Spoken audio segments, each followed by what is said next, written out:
Party ಅಂತ ನೀವು ಹೇಳಿದ್ರಿ ಅದೇ ನಮ್ಮ ನಾಯಕರು ಬಿಡ್ರಿ ಬರ್ರಿ ಬರ್ರಿ ನಾವು ಇರ್ತೀನಿ ಬರ್ರಿ ನಾವು ಅವ್ರು ಕೂಡ ಹೋಗಂಗಿಲ್ಲ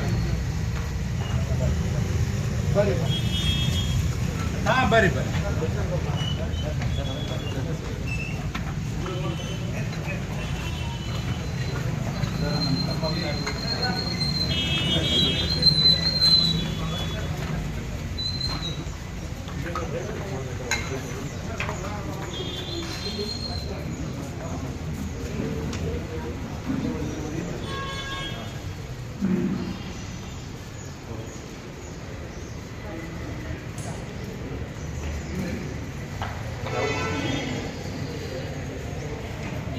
ಮಾನ್ಯ ನಾಯಕರ ಶಾಸಕರಾದಂಥ ಮಾನ್ಯ ಶೇಖರ್ ಸಾಹೇಬರು ಕೂಡ ಅಧಿಕವಾದಂತಹ ಸ್ವಾಗತವನ್ನು ಕೊಟ್ಟಿದ್ದಾರೆ.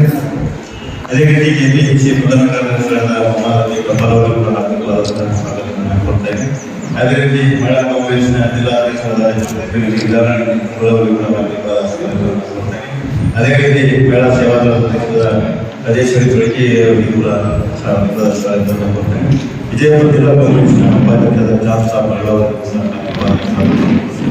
ಇನ್ನೂರು ಉಪಸ್ಥಿತರಾದ ಇಲ್ಲಿ ಕೂಡ ಕೊಡ್ತೇನೆ.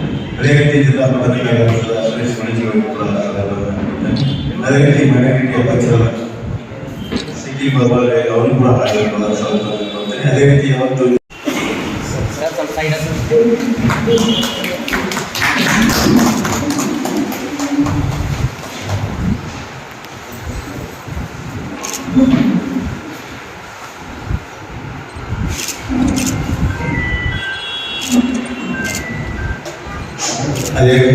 ಆಗಮಿಸಿರುವ ಕರ್ನಾಟಕ ಸರ್ಕಾರದ ಸಾರಿಗೆ ಸಚಿವರಾದ ಸನ್ಮಾನ್ಯ ಶ್ರೀ ರಾಮಲಿಂಗ ರೆಡ್ಡಿ ಸಾಹೇಬರಿಗೆ ಹೃತ್ಪೂರ್ವಕವಾಗಿ ಮತ್ತೊಮ್ಮೆ ನಾನು ಸ್ವಾಗತವನ್ನು ಕೋರುತ್ತಾ, ಅದೇ ರೀತಿ ವೇದಿಕೆ ಮೇಲಿರ್ತಕ್ಕಂಥ ನಾಲ್ಕಾಣ ಮತಕ್ಷೇತ್ರದ ಜನಪ್ರಿಯ ಶಾಸಕರಾದಂಥ ಸನ್ಮಾನ್ಯ ಶ್ರೀ ವೆಂಕಟರಮಣ ಸಾಹೇಬ್ರೆ, ಟಪಾಲ್ ಅವರೇ, ಶಂಸಾಬ್ ಅವರೇ, ಸುಭಾಷ್ ಸಾಹೇಬರು ಇಬ್ಬರೇ,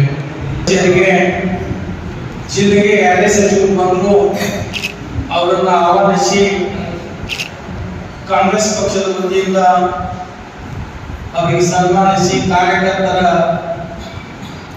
ನೋವುಗಳನ್ನು ಹೇಳ್ಕೊಳ್ಬೇಕು ಅಂತಕ್ಕಂಥ ಈ ಕಾರ್ಯಕ್ರಮ ನಿರಂತರವಾಗಿ ಮಾಡ್ತಾ ಬರ್ತಾ ಇದ್ದೀವಿ. ಇವತ್ತು ನಮ್ಮ ನಗರದ ಹಿಂದಿನ ಅಭ್ಯರ್ಥಿ ಆದಂತ ಮುಸ್ಲಿಂ ಅವ್ರ ಮನೆಯ ಕುಟುಂಬದಲ್ಲಿ ಅವರು ತೀರಿರುವುದರಿಂದ ಇದೇ 9:30 ಗಂಟೆಗೆ ಅದು ಅಂತ್ಯಕ್ರಿಯೆ ಕಾರ್ಯಕ್ರಮದಿಂದ ಇವತ್ತು ಸ್ವಲ್ಪ ನಮ್ಮ ಕಾರ್ಯಕರ್ತರು ಭಾಗವಹಿಸುವುದರಲ್ಲಿ ವಿಳಂಬವಾಯಿತು. ಇರಲಿ, ಮಾನ್ಯ ಜಿಲ್ಲಾ ಕಾಂಗ್ರೆಸ್ ಅಧ್ಯಕ್ಷನಾಗಿ ವಿಜಯಪುರ ನಗರದ 10 ಜಿಲ್ಲೆಯ 8 ಕ್ಷೇತ್ರಗಳಲ್ಲಿ 6 ಕ್ಷೇತ್ರದಲ್ಲಿ ಕಾಂಗ್ರೆಸ್ ಶಾಸಕರಿದ್ದು ಇವರು ಸಚಿವರಾಗಿದ್ದಾರೆ. ಕಾರ್ಯಕರ್ತರಿಗೆ ಇನ್ನೂ ಸ್ಪಂದಿಸ್ತಕ್ಕಂಥ ಕೆಲಸ ಆಗ್ತಾ ಇಲ್ಲ ಅಂತ ಹೇಳಿ ನಮ್ಮೆಲ್ಲ ಪಕ್ಷದ ಕಾರ್ಯಕರ್ತರ ಮುಖಂಡರ ನೋವಾಗಿದೆ.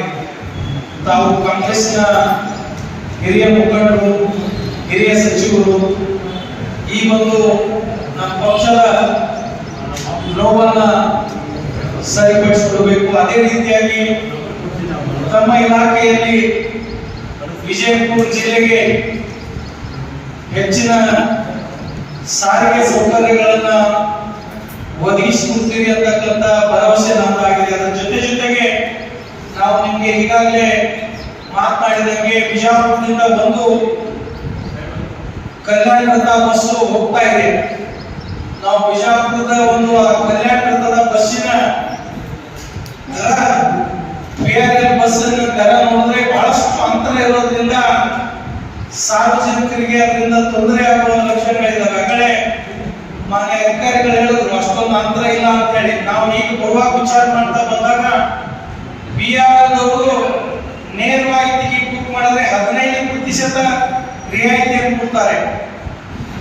ಅದೇ ಎಸಿ ಕೋಚ್ಗೆ ಅವರು 1300-1400 ರೂಪಾಯಿ ರೇಟ್ ಮಾಡಿ 15% ಡಿಸ್ಕೌಂಟ್ ಕೊಡ್ತಾರೆ. ಅದು ಕೆಎಸ್ಆರ್ಟಿಸಿ ಬಸ್ಸು 1500 ಒಂದೊಂದು ದಿವಸ 1700 ರೂಪಾಯಿ ತಗೊಳ್ತಾರೆ. ಇದನ್ನ ಸ್ವಲ್ಪ ತಾವು ಅಧಿಕಾರಿಗಳೊಂದಿಗೆ ಮಾತನಾಡಿ ಆ ದರವನ್ನು ಕಡಿಮೆ ಮಾಡಿದ್ರೆ ಅದರ ಸೌಲಭ್ಯ ನಮ್ಮ ಸಾಮಾನ್ಯ ಜಿಲ್ಲೆಯ ನಾಗರಿಕಕ್ಕೂ ಆಗ್ತದೆ ಅಂತಕ್ಕಂಥ ಮಾತನ್ನು ಹೇಳಿ ಮುಂದಿನ ದಿನಮಾನದಲ್ಲಿ ನಮ್ಮ ಜಿಲ್ಲೆಯ ಯಾವುದೇ ನಾಮಿನೇಟ್ ಆಗಿರಲಿ ಏನೇ ಆಗಿರಲಿ ಅದು ಪಕ್ಷದ ನಿಷ್ಠಾವಂತ ಕಾರ್ಯಕರ್ತರಿಗೆ ಕುಸುವಲ್ಲಿ ತಾವು ಪ್ರಯತ್ನಿಸಬೇಕು ಅಂತ ಹೇಳಿ ನಮ್ಮ ಕಾರ್ಯಕರ್ತರ ಪರವಾಗಿ ಮುಖಂಡರ ಪರವಾಗಿ ತಮ್ಮಲ್ಲಿ ವಿನಂತಿಯನ್ನು ಮಾಡಿ ಮತ್ತೊಮ್ಮೆ ತಾವು ಇವತ್ತು ನಮ್ಮ ಜಿಲ್ಲೆಯಲ್ಲಿ ಬಂದು ನಾಲ್ಕಾಡು ಬಸ್ ನಿಲ್ದಾಣ ಆಗಿರ್ಬೋದು, ದೇವದುರ್ಗಿ ಬಸ್ ನಿಲ್ದಾಣ ಉದ್ಘಾಟನೆ ಆಗಿರ್ಬೋದು ಅಥವಾ ಸಿಂದಗಿಯ ಒಂದು ಬಸ್ ನಿಲ್ದಾಣದ ಮರು ನಾಮಕರಣ ಕಾರ್ಯಕ್ರಮದಲ್ಲಿ ಭಾಗವಹಿಸುತ್ತಿರುವುದು ನಮ್ಮ ಜಿಲ್ಲೆಯ ಪಕ್ಷದ ಕಾರ್ಯಕರ್ತರಿಗೆ ಹುಮ್ಮಸ್ಸು ತಂದಿದೆ ಅಂತಕ್ಕಂಥ ಮಾತನ್ನು ಈ ಸಂದರ್ಭದಲ್ಲಿ ಹೇಳಿ ಮತ್ತೊಮ್ಮೆ ತಮ್ಮ ವಂದಿಸಿ ಮಾತನ್ನು ಮುಗಿಸ್ತಾ ಇದ್ದೀನಿ.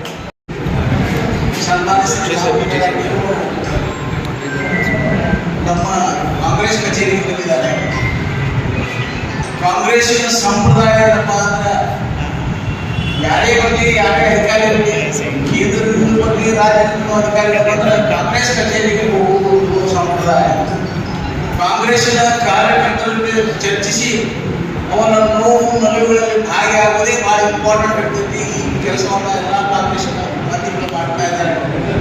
ನಾವು ಅವರೆಲ್ಲರೂ ಅನುಮಾನ ಕಾಣಿರ್ಬೇಕಾಗಿತ್ತು, ಯಾಕೋದು ಸಮಸ್ಯೆ ಆಗಿದೆ. ಅದಕ್ಕೆ ಜನ ಸಾಗಲಿಕ್ಕೆ ಬರಲಿಕ್ಕಿಲ್ಲ. ಆದ್ರೆ ನಮ್ಮ ಮನೆಗೆ ಇವತ್ತು ಬಂದಂತ ಮಂತ್ರಿಯವರಿಗೆ ನಾವು ತಮ್ಮೆಲ್ಲರ ಪರವಾಗಿ ಅಭಿನಂದನೆಗಳನ್ನು ಸಲ್ಲಿಸ್ತಾ ಈ ಪಕ್ಷದ ಮೂಲ ಆಧಾರ ಸ್ತಂಭವಾದಂಥ ಕಾರ್ಯಕರ್ತರನ್ನ ಮೇಲೆ ನಿಂತುವಂತ ಅವರ ಕೆಲಸ ಕಾರ್ಯಗಳನ್ನು ಮಾಡಿಕೊಡುವಂತ ಸೌಜನ್ಯವಂತ ಭೇಟಿಗಾಗಿ ಬಂದಿದ್ದಾರೆ. ಅವರಿಗೆ ತಮ್ಮೆಲ್ಲರ ಪರವಾಗಿ ಹಾರ್ದಿಕ ಅಭಿನಂದನೆ ಹೇಳ್ತಾ ನಾನು ಮಾತನಾಡುತ್ತಿದ್ದೇನೆ. ನಮ್ಮ ಪಕ್ಷದ ಎಲ್ಲ ಮುಖಂಡರು ಮತ್ತು ಎಲ್ಲ ಬಂದಿರತಕ್ಕಂಥ ಪಕ್ಷದ ಎಲ್ಲ ಹಿರಿಯ ಮುಖಂಡರೇ ಒಂದು ನಾಲ್ಕಣ್ಣ ಮತ್ತು ನೆನ್ನೆ ಇದು ತಾಲೂಕಿನಲ್ಲಿ ನಮ್ಮ ಆಡುಗಳು ಮತಬದ್ಧವಾಗಿ ಜನ ಮತ್ತು ನಾಮಕರಣ ಮೂರು ಕಾರ್ಯಕ್ರಮ ಆಗಿದೆ. ನಿನ್ನೆ ಒಂದಿತ್ತು, ಅದು ಕ್ಯಾನ್ಸಲ್ ಆಯಿತು. ಮತ್ತು ಗಾಂಧಿ ಚೆನ್ನಮ್ಮ ಅವರ ಹೆಸರನ್ನು ಅಥವಾ ಸ್ಟ್ಯಾಚ್ಯೂ ಇಟ್ಟಾಗಿದೆ. ಅದು ನಾಮಕರಣ ಮಾಡಬೇಕು ಅಂತ ಅವರನ್ನು ಅದರ ಗೆಜೆಟ್ ಆಗುತ್ತೆ. ಆಮೇಲೆ ಇನ್ನೊಂದು ಕಾರ್ಯಕ್ರಮ ಮಾಡ್ತೀವಿ. ಮತ್ತು ಇದೇ ನಾವು ನಗರ ಸಾರಿಗೆ ಎಲ್ಲ ನಗರಗಳು ಕೂಡ ನಗರ ಸಾರಿಗೆ ಪ್ರಾರಂಭ ಮಾಡಿದ್ವಿ. ಎಲ್ಲ ನಗರಗಳು ಜನಸಂಖ್ಯೆ ಅದೇ ರೀತಿ ಜನಸಂಖ್ಯೆ ಜೊತೆಗೆ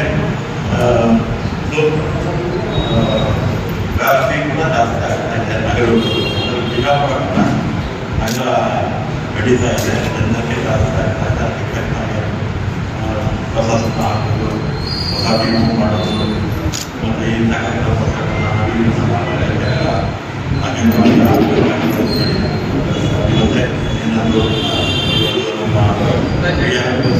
ನಮ್ಮ ರೇಟು ವ್ಯತ್ಯಾಸ ಇರುತ್ತೆ. ನಮ್ದೇನಾಗುತ್ತೆ, ಸರ್ಕಾರಿ ನಾವು ಖಾಲಿ ಇದ್ದು ಓಡಿಸ್ತೀವಿ, ಎಷ್ಟಾದರೂ ಓಡಿಸ್ತೀವಿ. ಅದೇ ಪ್ರೈವೇಟ್ ಕಂಪ್ನೀಸ್ ಏನಾಗುತ್ತೆ, ಖಾಲಿ ಆದರೆ ತಕ್ಕಾದ್ರೆ ಓಡಿಸ್ತಾರೆ, ಅವ್ರು ಓಡಿಸೋದೇ ಇಲ್ಲ.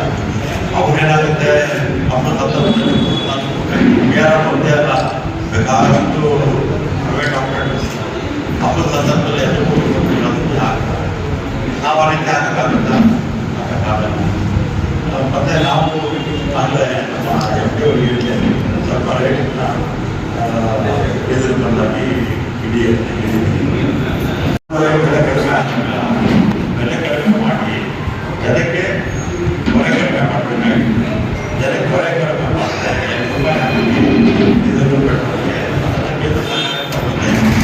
ಇದುವರೆಗೂ ಕೂಡ 36 ಲಕ್ಷ ಕೋಟಿ 11 ವರ್ಷದಲ್ಲಿ ಡೀಸೆಲ್ ಬೆಲೆ ಮತ್ತು ಪೆಟ್ರೋಲ್ ಬೆಲೆ ಕೇಂದ್ರ ಸರ್ಕಾರ ತಗೊಂಡಿದ್ದಾರೆ.